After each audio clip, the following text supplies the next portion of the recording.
Labas vaikai, aš esu mokytoja Martyna. Noriu jūs pakviesti pažaisti žaidimą, kuris vadinasi šviesoforas.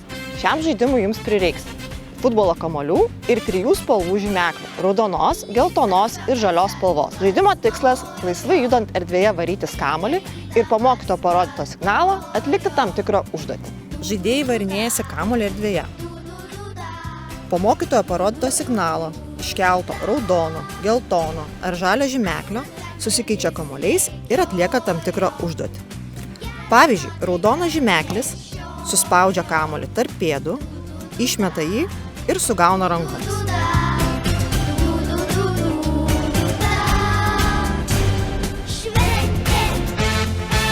Geltonas žymeklis krabo pozoje, užsidedame kamuolį ant pilvo,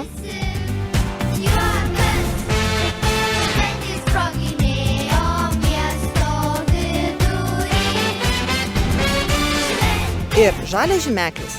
Varydamiesi kamuolį, susirandame draugą ir su juo pasisveikiname.